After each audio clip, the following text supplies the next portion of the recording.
Okay.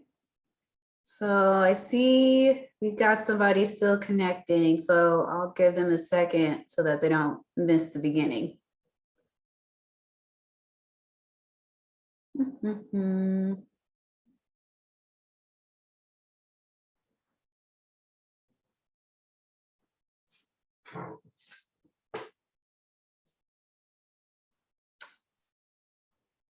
All right, well, I'll give it one more minute, and if it's not, if it looks like someone's having trouble with the audio, there you are. Okay. Hello.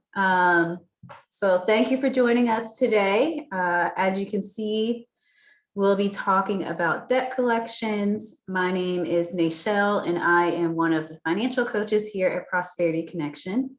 So I'm going to talk a bit about myself, about who we are, and then just lay some quick ground rules for our class today.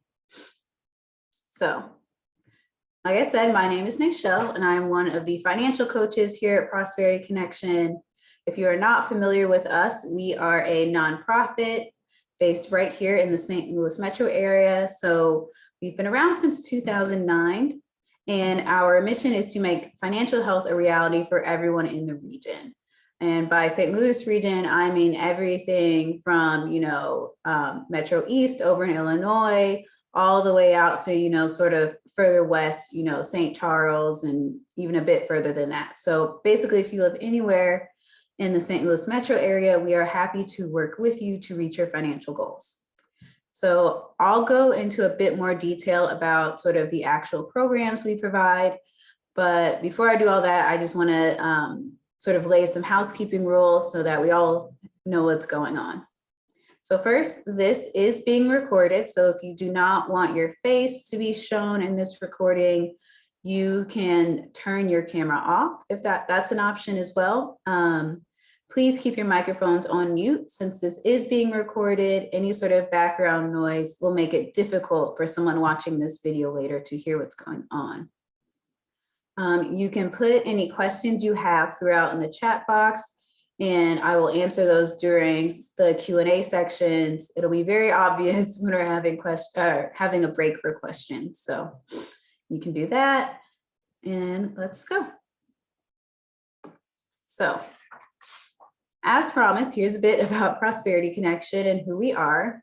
So our financial coaching team, which includes me, is 6 coaches, and our work can be broken into 2 main areas: financial coaching and financial education. So first, let's talk about coaching. So as coaches, I feel like I'm saying that word a lot, we provide free financial coaching sessions. And these are essentially a series of one-on-one meetings where we will work with you to help build an individualized action plan that can help you set and reach your financial goals. I like to sort of compare financial coaching to sports coaching. We're there to provide you information, support, and accountability and all those good things. But at the end of the day, you're the one out there playing the field. You're the one actually, turning those dreams into reality. The next thing we do is we provide free personal finance classes. So we do classes like the one today all the time, where we spread a lot of knowledge that we have, built up in our brains about personal finance topics. And we share that information with clients as well as the community. So as you can see, those topics range from very general things like understanding credit or understanding credit scores to more specific topics like auto buying or holiday budgeting or like collections, which we're talking about today. So if you want to see more information about the classes we offer, as well as any other information about who we are and what we do, you can learn more about us at our website at prosperityconnection.org. All right. So now we're going to get down to the good stuff. And before we get started, I want to just do a quick sort of survey of the room. So type a 1 into the chat box if you have ever yourself dealt with debt collections. So I'm putting a 1 in there to start off because I have definitely dealt with debt collections before. If you've ever had a collection that you've dealt with, definitely feel free to also write 1. We've got another person writing one in the chat box. You know, it's good to see that we're all sort of kindred spirits together. There's a good number of us who have actually had to go through this. And so I just wanted to point out that, you know, of the people on this call, most of us have had a debt collection of some sort that we are either currently dealing with or have dealt with the past. And so because of that, this is a 100% judgment-free zone. You know, I'm not going to judge how you had your collections. I'm not going to judge how you dealt with your collections. All we're here to do today is share information that you can either use yourself right now, you can store it in your mind for the future, or you can take what you learned today to help your friends or family deal with whatever collections they might be going through. Ooh. All right. So the other reason, if you haven't noticed, that I wanted to open today's class with that question is to point out that debt collection actually isn't uncommon. As you can see, 30% of Americans, that's 68 million people, had at least one debt collection on their credit report in 2019. That number will probably be higher for 2021, considering, you know, all the negative financial effects the pandemic has had on so many people's lives. And, you know, collections can happen for a lot of reasons. It could be a medical emergency. It could be a loss of income. It could be you changed your address and you just forgot about a bill you had. You know, sometimes it's as simple as that. But no matter how you got there, as you can see, you know, you're not alone. If you threw, you know, a bunch of random people in a room together, about a third of them in that room have had debt collections of some sort before. So, you know, kind of knowing that debt collections is such a common thing, the first thing we're going to talk about is just sort of going over how an account actually goes into collection. So how do I actually get a collections on my credit report? Well, an account usually goes into collections once it's considered seriously delinquent, which is about 6 months late. Technically, an account can go into collections, you know, as soon as you pass that 30 days late mark. Most creditors aren't going to send an account to collections that early. They're going to try a bunch of different ways to get that money from you before it goes to that state. But it is technically possible for your account to go to collections, you know, anytime after that 30-day grace period that's allowed. So when your account goes to collections, there's a few different paths a creditor can take. The first thing they can do is refer your debt to an internal collection division within the company. So if it's an internal collection situation, you're essentially still dealing with that same original creditor. That's kind of the top level option that a collector has. You know, if that first internal option isn't working, they might go on to the second step, which is they will hire a third-party debt collector to collect from you on their behalf. So what they'll do is, you know, sometimes they'll pay that company a portion of the money they get from you if you end up paying your debt. So if I owe, say, Capital One a collection, they may hire a company to get that money from me. If they are successful in getting that money from me, Capital One will give them a cut of the debt or the amount that I paid. If hiring a debt collector doesn't work, then a creditor will go on to a third option, which is selling your debt to a debt buyer. And we'll talk a bit later about selling debt to debt buyers, like what that means and how that impacts sort of you as a consumer dealing with your debt collections. But when a debt is sold to a debt buyer, that's essentially, you know, the creditor just trying to really cut their losses. That's kind of the final step in sort of the collection process for a creditor. And a creditor can do any of these steps at any point. There's no sort of rule that they have to go in this 1, 2, 3 series. They could go straight to step 3 if they want to. But this is sort of generally kind of the path that a lot of collections will take. The other thing you should know is that the original creditor or the collection agency might report that collection to one or more credit bureaus. So if you have a collection, it's very likely it will show up on your credit report. It may not show up on all 3 credit reports though. So we have an entire class about sort of the basics of understanding credit, one of those being how to access all 3 of your credit reports for free. So you can find that on our YouTube page if you are interested. But in my case, I had a collection that was only on one of the 3 credit reports. And so for years, I didn't know I had a collection because I wasn't looking at the credit report that it was actually showing up on. So it is good to know that a collection won't necessarily show up on all 3 credit reports.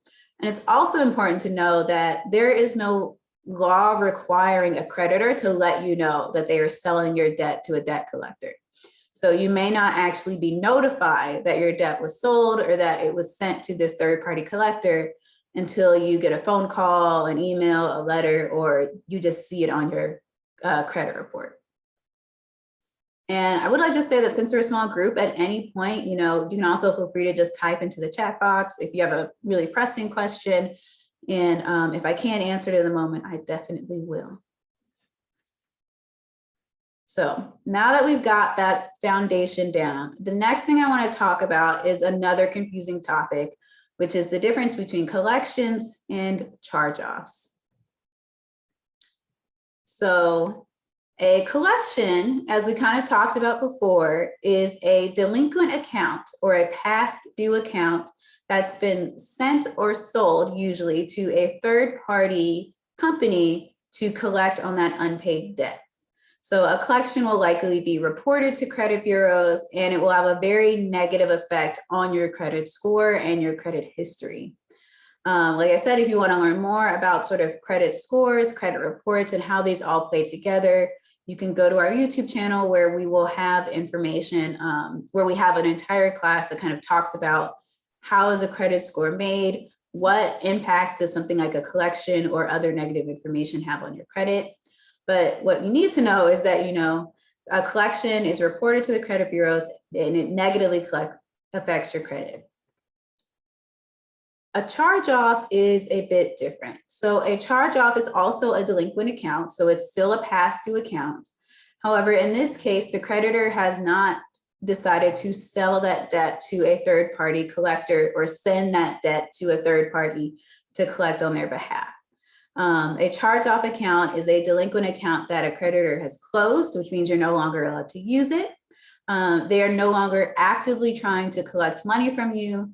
And the account is charged off by that company for accounting purposes. Basically, they consider it an uncollectible loss.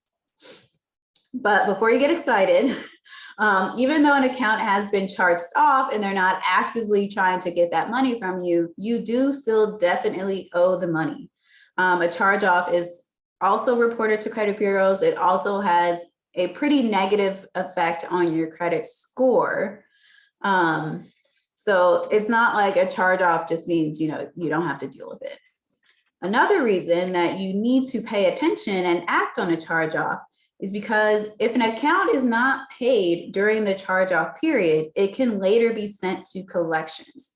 And so if your charge-off is then sent to collections, you will have 2 negative marks on your credit report. So it is important, if you can, to pay off an account when it's in that charge-off period, if you don't want it to then potentially later be sent to collections.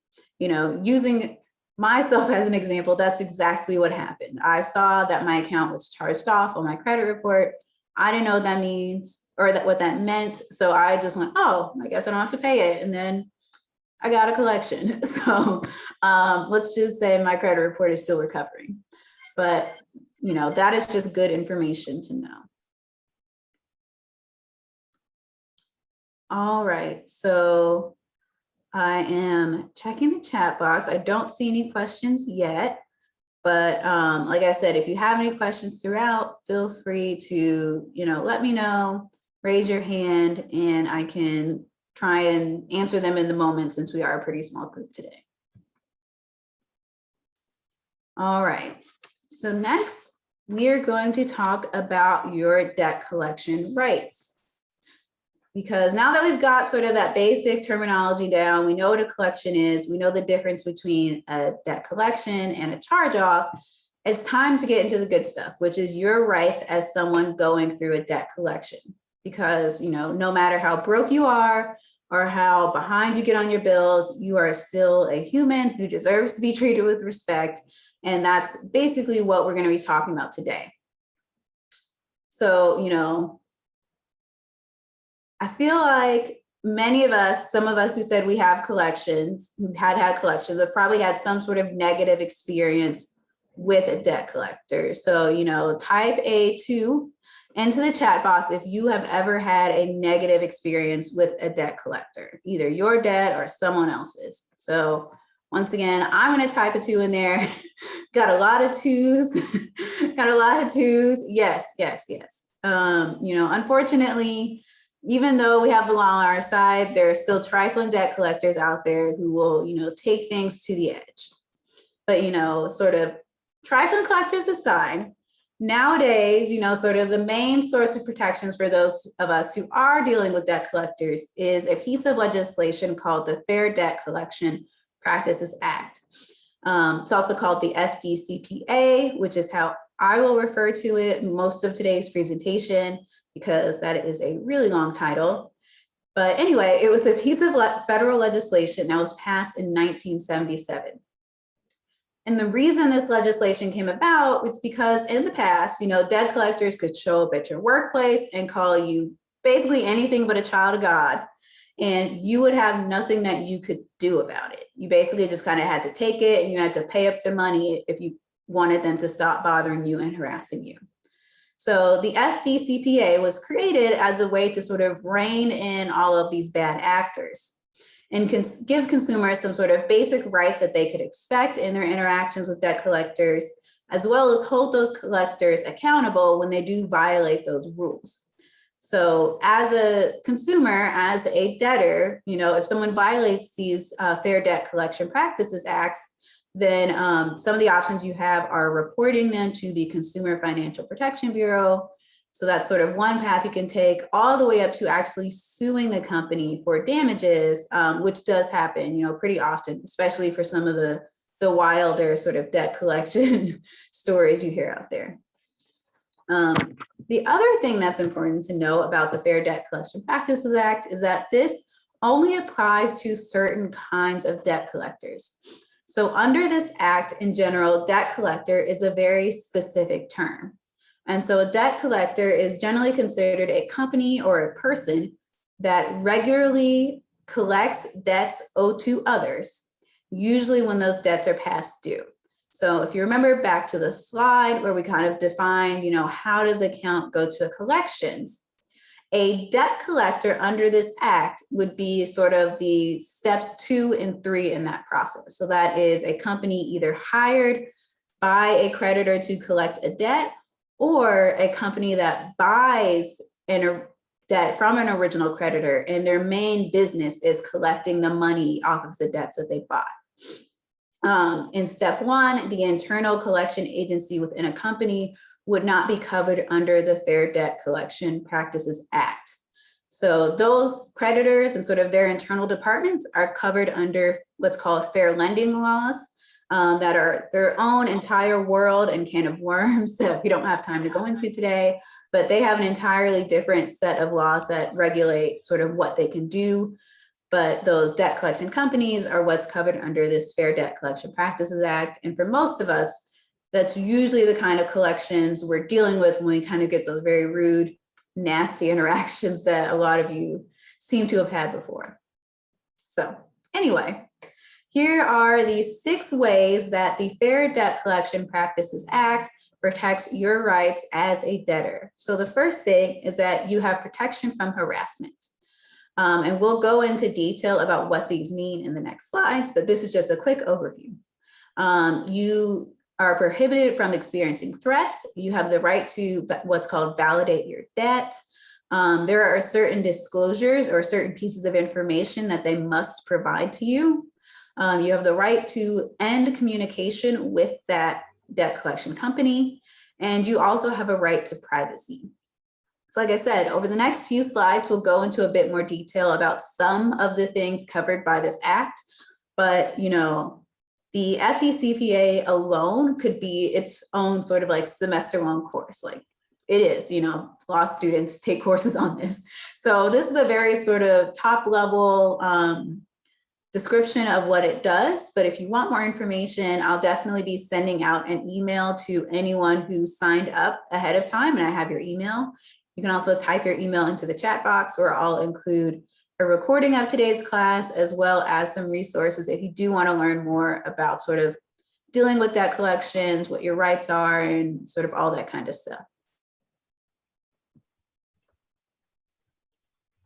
So there are a lot of very specific things that debt collectors can and cannot do when they interact with you. So to kind of cover generally what those are, we are going to imagine an imaginary debt collector named Mr. Collections Man. And Mr. Collections Man works at ABC Collections. As you can see, he really wishes he could make me sleep with the fishes like in old gangster movies from the 30s. Because I owe $5,000 in collections, and that $5,000 debt was bought by ABC Collections.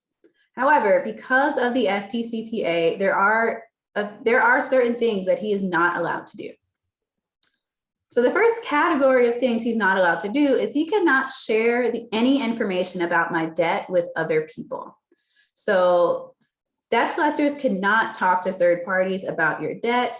So this means that if my mom answers the phone, Mr. Collections Man cannot say, "Hi, is Nichelle home? She owes $5,000 to ABC Collections and we want our money." He is not allowed to do that. This also means that ABC Collections cannot publicly shame me about my debt, you know, sort of putting my business out there for the whole world. And he also can't do things like call my boss and be like, "Did you know that Nichelle is untrustworthy because she still has not paid her collections?" So these are things that debt collectors cannot do. And these are definitely things that they have been fined for doing.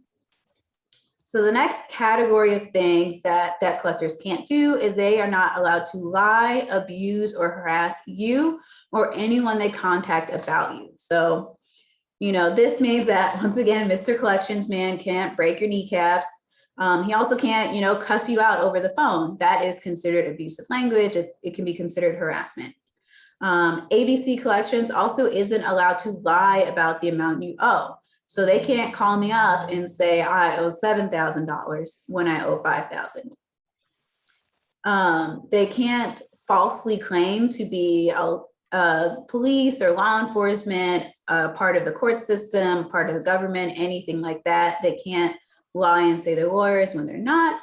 And they also can't give false credit information about you to anyone. That includes the credit bureaus. They cannot lie when they report information to the credit bureaus about your collection.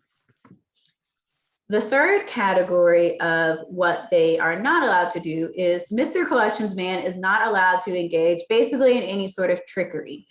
That's essentially what deceptive collection practices is. So he can't do things like saying, "I'll be arrested if I don't pay my debt," because you cannot be arrested just for not paying a debt collector. He can't threaten to seize, garnish, attach, or sell any of my property or my wages unless he is, one, actually able to do it, and two, actually plans on doing it. So he can't make empty threats, essentially. And he also can't trick you into paying money you owe. So, you know, calling and saying, you know, this is XYZ Collections, or this is the, I don't know, this is the lottery, Nichelle, you just won. Is this Nichelle Harris? And then I go, "Oh yeah, this is Nichelle." And they go, "Haha, I got you, pay us our money." That's a deceptive collection practice, and they're not allowed to do things like that. The last sort of general category we're going to talk about is no calling at inappropriate places or inappropriate hours.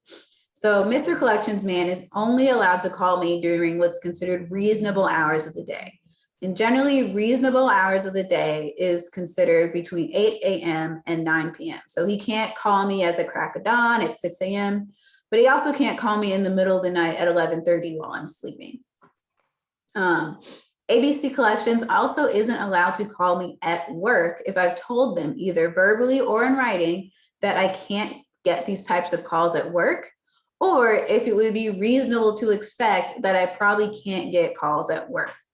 So, if I'm working at Forever 21 on my shift, they can't be calling, the Forever 21 at the Galleria being like, hey, is Nichelle there? She owes us money. That would be considered, well, just harassment, but then also just calling at an inappropriate time and an inappropriate location. The next set of rights that you have is you have the right to cease communication. So I don't know about you, but I've definitely had some communications with debt collectors for both others and myself, where I'm just like, oh my goodness, will you please just leave me alone? And if you've ever had that happen, then I have very good information for you. You have the right to tell collectors to stop contacting you. If you don't want to talk to a debt collector, you don't have to. You can request that debt collectors communicate with you either only in writing or cease or stop all communication with you in general. So stopping communication doesn't mean you no longer owe the money.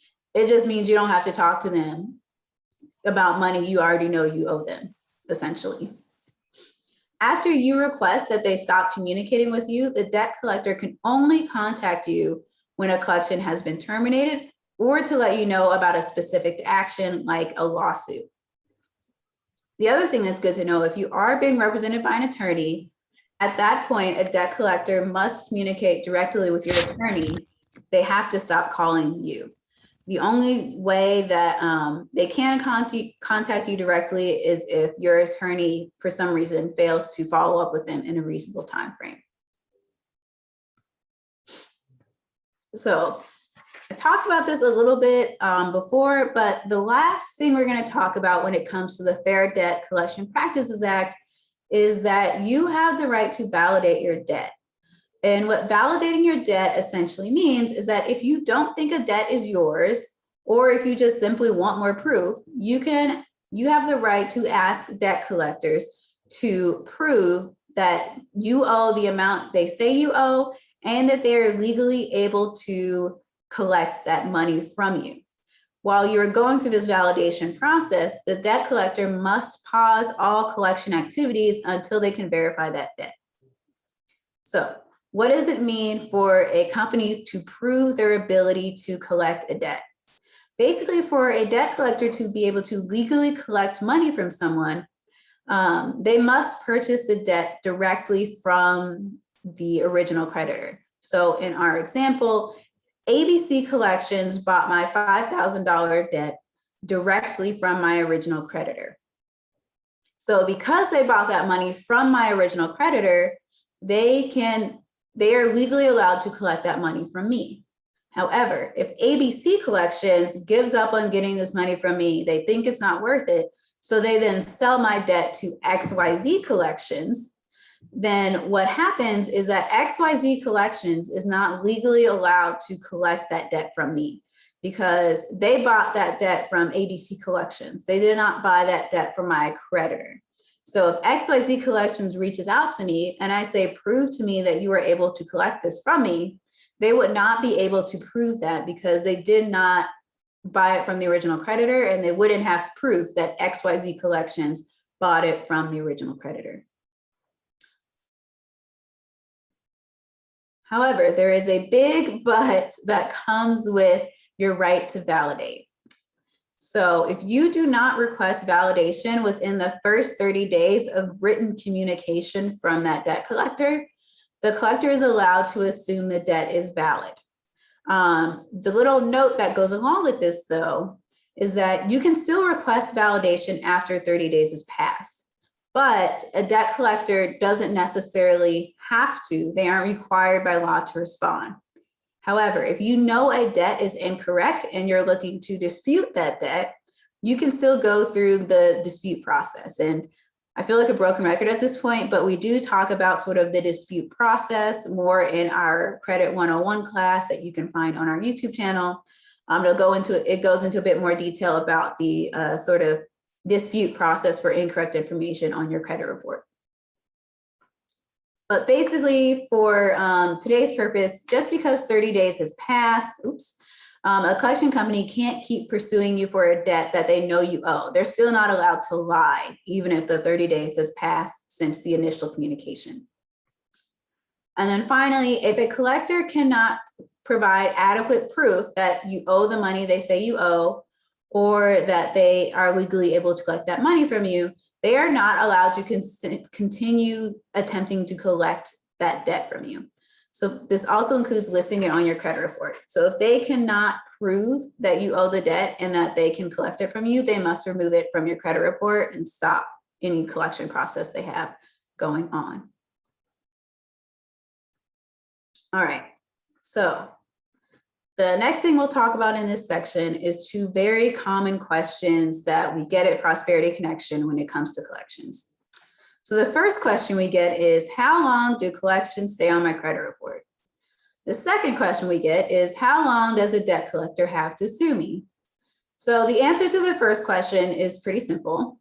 A collection account stays on your credit report for 7 years from your original delinquency date. So that's sort of your first late payment in the series of missed payments.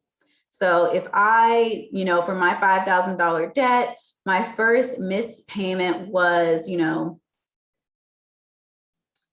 July 2015. I missed the payment July 2015, and I haven't made a payment since. About 7 to potentially 7.5 years after that is when it will fall off my credit report. And, in 2023, if someone were to look at my credit report, they would not know that I had a collection. So that one's pretty simple. The answer to the second question is a bit more difficult. And before I say anything,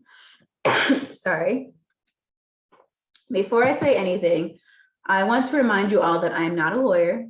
Nothing I say is legal advice. I'm just giving very general information. And if you want to know more about your specific situation, I suggest reaching out to a lawyer for advice. With that said, in general, the statute of limitations, which is basically the time a creditor or collector has to sue you for the money you owe, is 4 to 10 years, depending on the type of loan or contract you have. And this is the same for both Missouri and Illinois. Debts like car loans tend to fall kind of in the lower end at the 4-year range, while debts like credit cards tend to be more like a 5-year thing.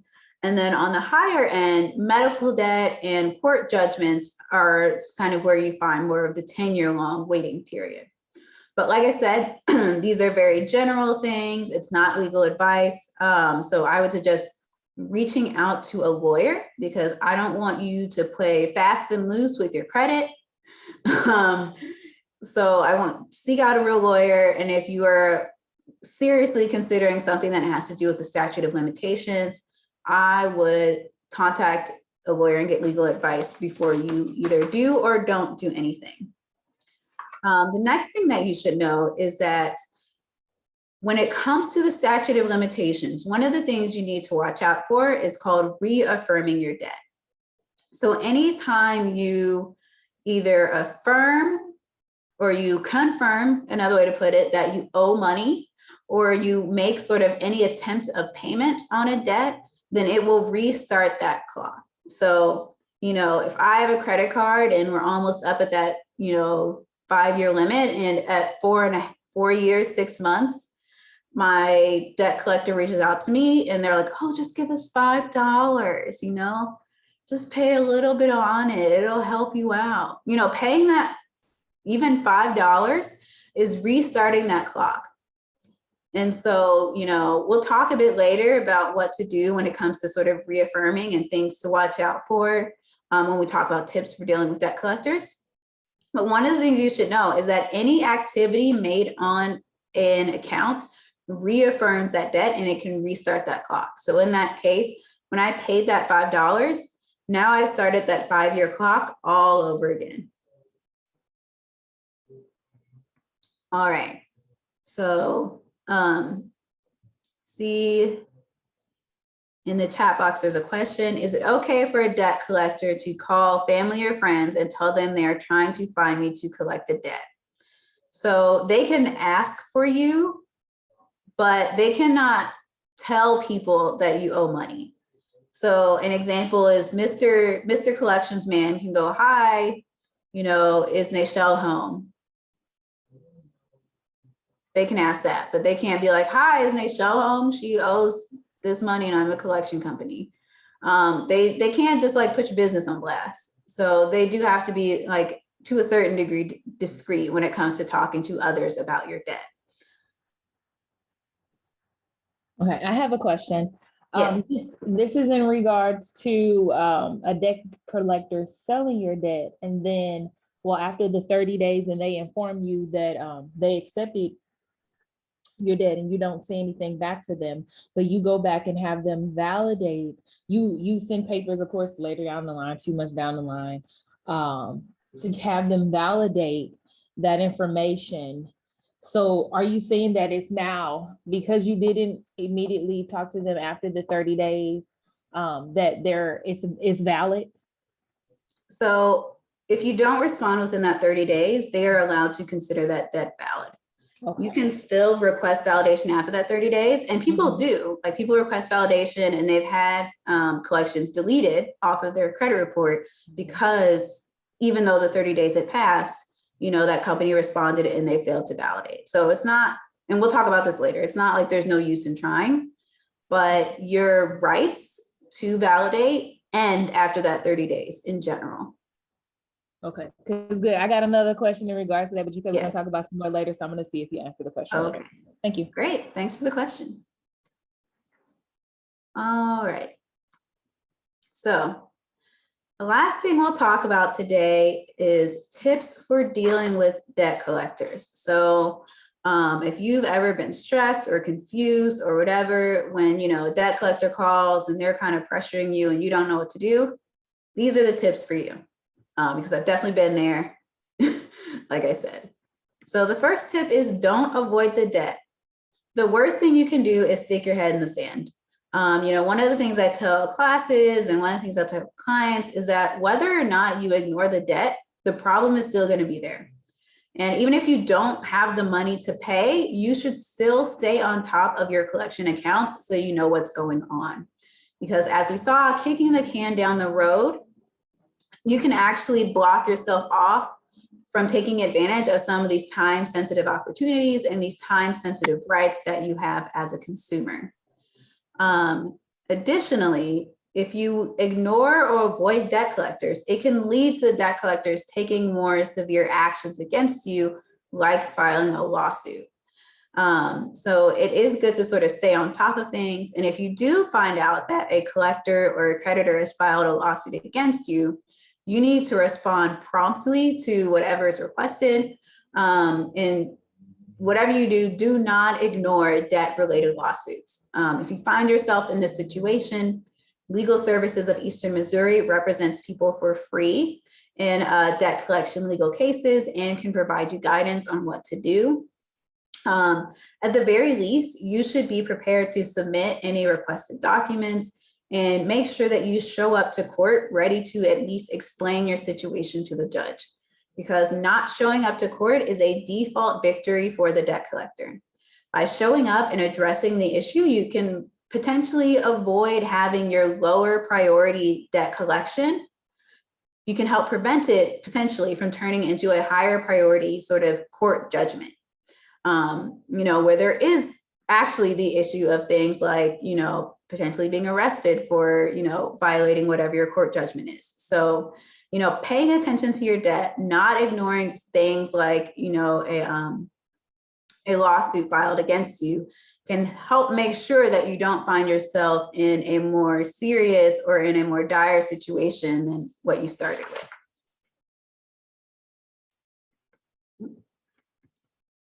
The next tip is to make sure you validate your debt before paying. So it never hurts to validate your debt before paying, because in the best case scenario, you could end up not owing any money at all because the debt couldn't be validated. So, you'll save yourself a bunch of money and you'll have a collection removed from your credit report. Sort of in the worst case scenario, you'll have the comfort of knowing you aren't being overcharged and that you aren't paying more money than what you actually owe. So, after that 30 days, you can still try to validate your debt. I tell people it's always worth trying, even if they aren't necessarily required. A lot of them still do it anyway. So it's still worth reaching out and asking them to validate that debt for you. The next thing is, try to negotiate, because the number you see on your credit report or the validation response from that debt collector isn't necessarily the amount you have to pay. This is something I wish I'd known when I was dealing with my own collections, because if I had known that I could negotiate, I would have spent a lot less money.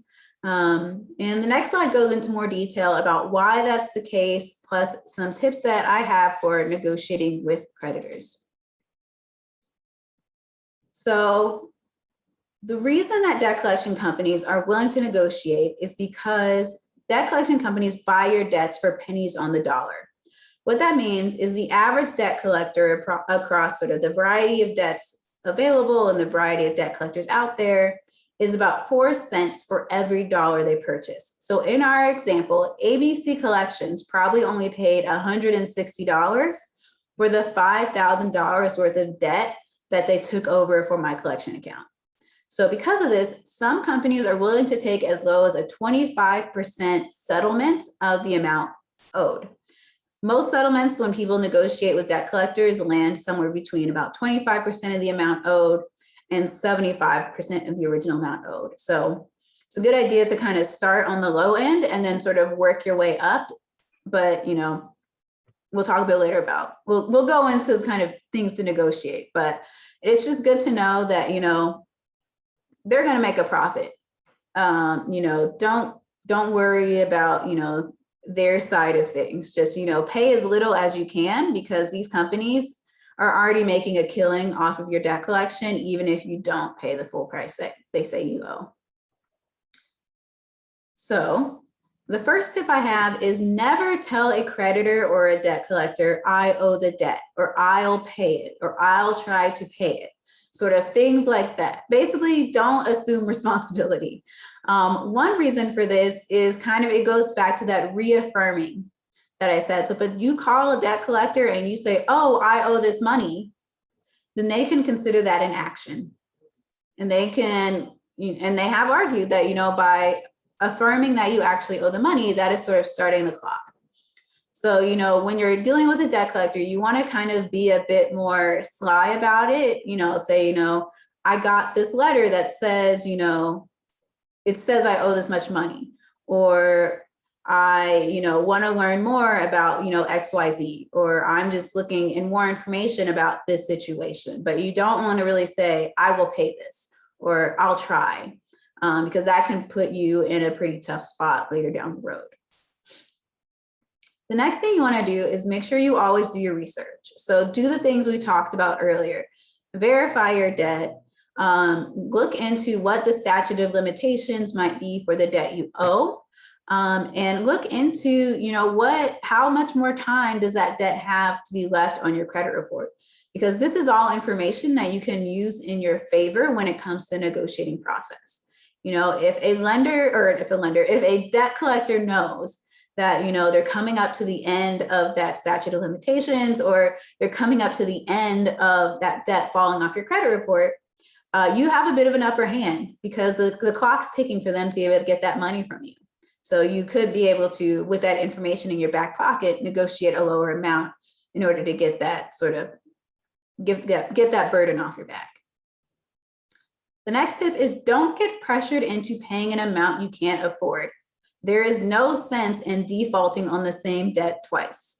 A collection account, an account going to collections, the damage has been done. There's no point in sacrificing, paying your bills or taking care of the daily things you need to take care of for the purpose of paying off a collection. The other thing I would say is avoid locking yourself into a payment plan whenever possible.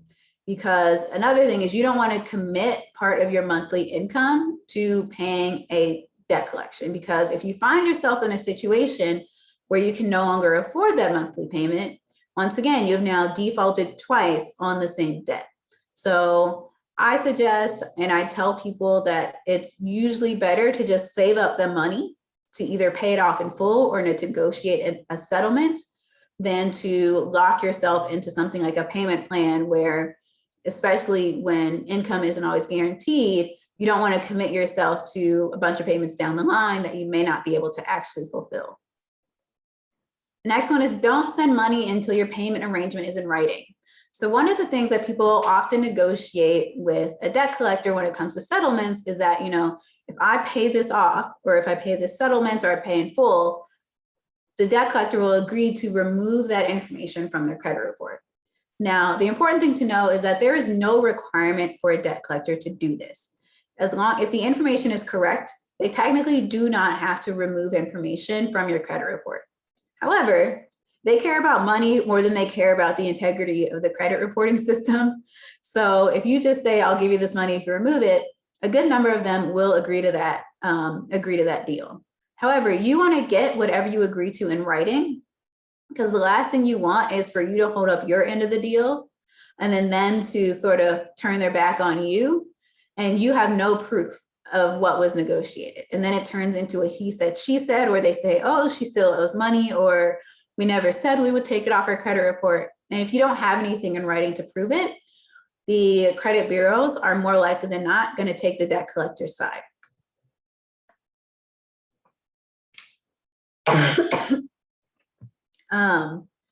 The last tip I have is avoid companies that charge money to settle your debts for you.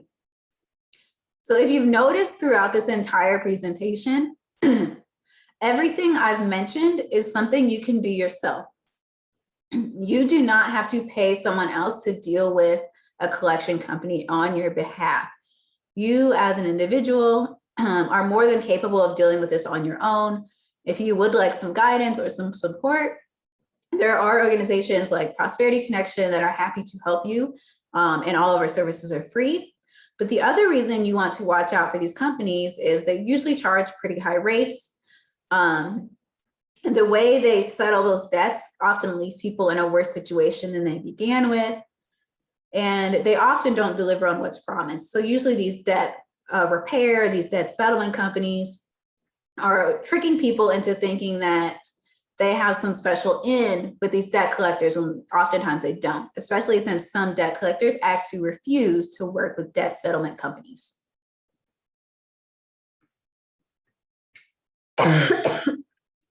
Sorry.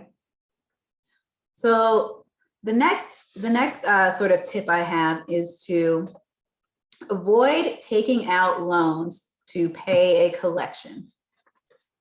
And the reason, and the reason I bring this up is, once again, you don't want to, one, pay for debt with debt. That's just not a good look.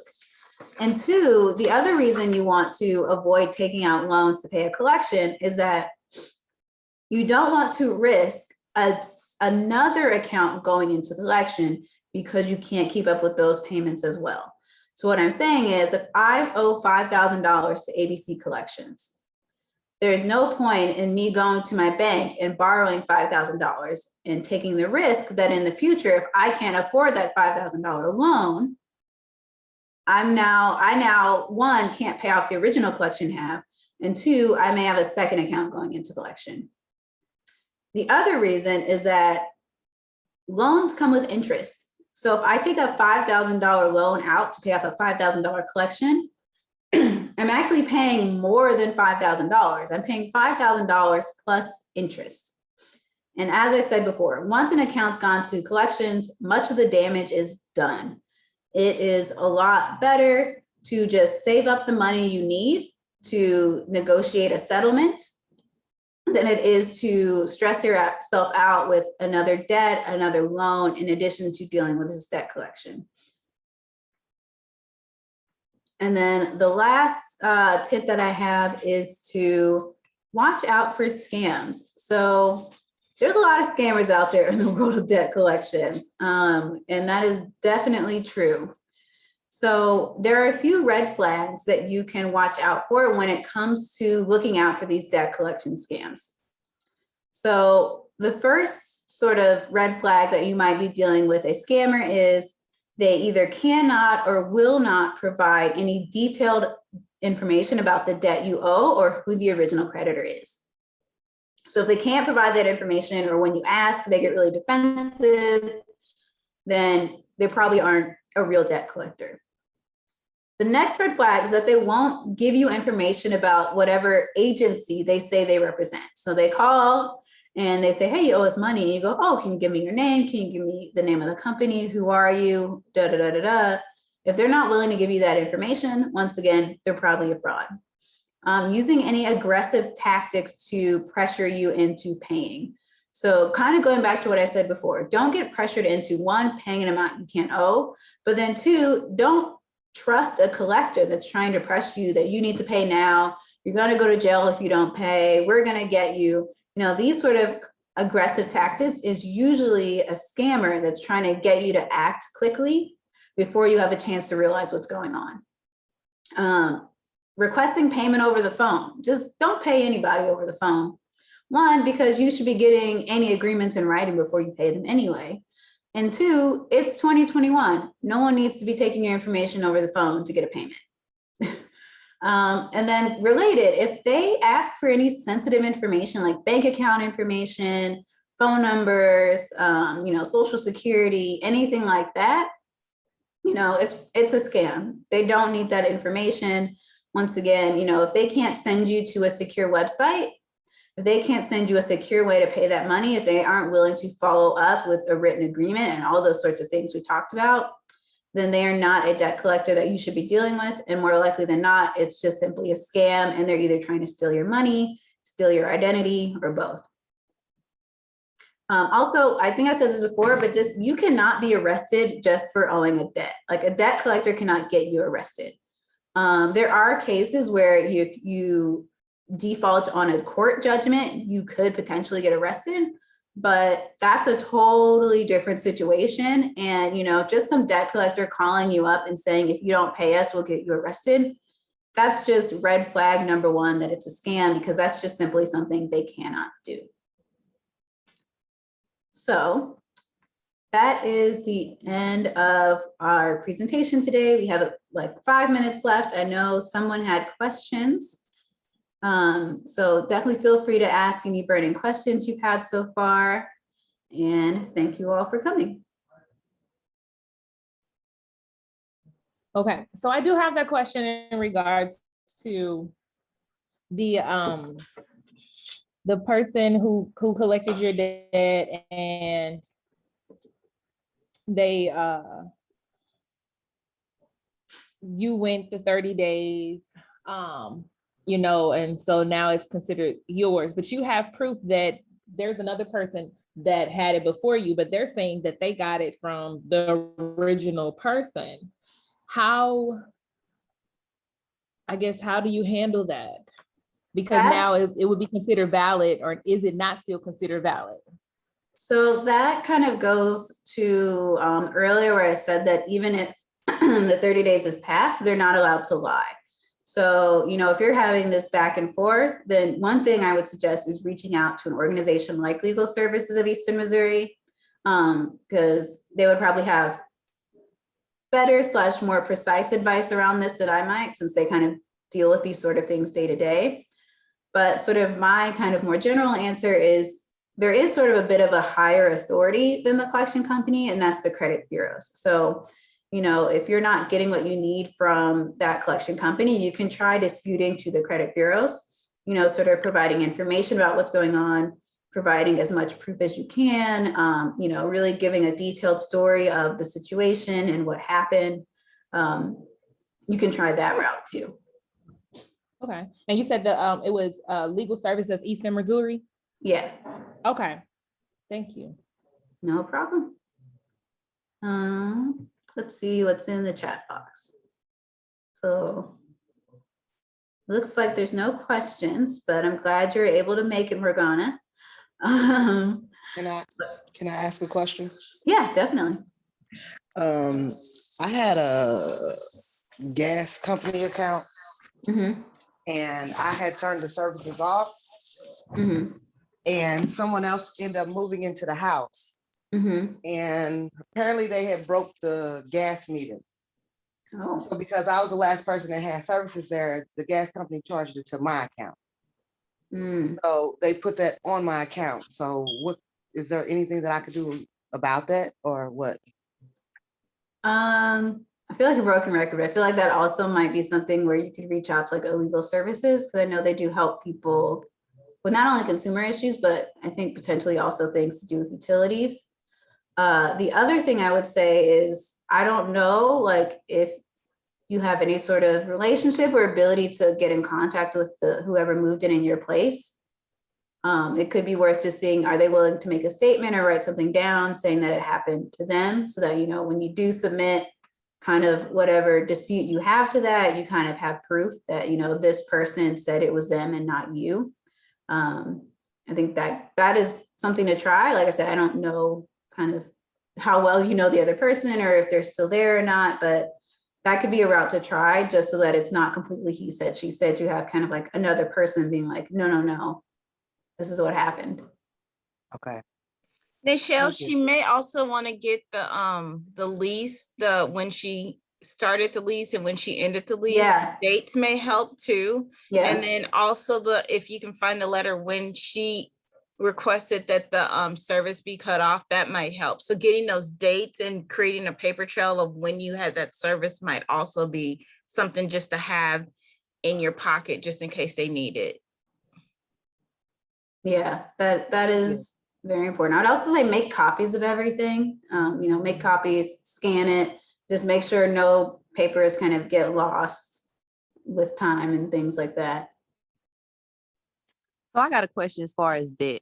The only Mhm. debt I have is my student loan, and it's in current standings or whatever, but I have not made any payments on it. So it's extremely high because I did not know about the forbearance and everything in the beginning. So Mhm. I have like maybe $10,000 worth of interest and everything on there just because I wasn't taking care of it then. So Mhm. my thing is the college that I went to is actually closed. So I know it was some people that were like able to write it off or something. So like, how does that work? Because I don't have anything on there other than that. Like, So it would depend on when and why it closed. Like, so from my understanding, like I said, like, not a lawyer, but from my understanding, you know, there are certain cases where if a college closes because of like fraud or, you know, there's some sort of scandal in that sense, then, you know, people who went to that school could potentially get their student loans forgiven or canceled. You know, I'm working with someone right now who he went to a for-profit college where it turned out that a lot of the people, their degrees weren't accredited. So in that case, the school closed, it was fraud, and those people are in the process of trying to get those loans canceled. The other things I know, it's like if your school closes within, I think like 6 months or something after you graduating, it is possible for some or all of your loans to be canceled, but I don't know the specifics of that. It seems like a very like niche and like rare situation, at least in my mind. But I know personally, like my mom, the college she went to doesn't exist anymore, and she still definitely owes money on those loans. So yeah, I went to Everest, so I know they had a lot of issues and stuff like that. So I was just trying yeah, to see whatever. I would check with the Consumer Financial Protection Bureau. yeah, Because I I think see. they had something on their website that I read like maybe 2 years ago, if I'm correct. Check with the the CFPB, it's cfpb.gov. I would check with them and see if they have any information on that. Yeah.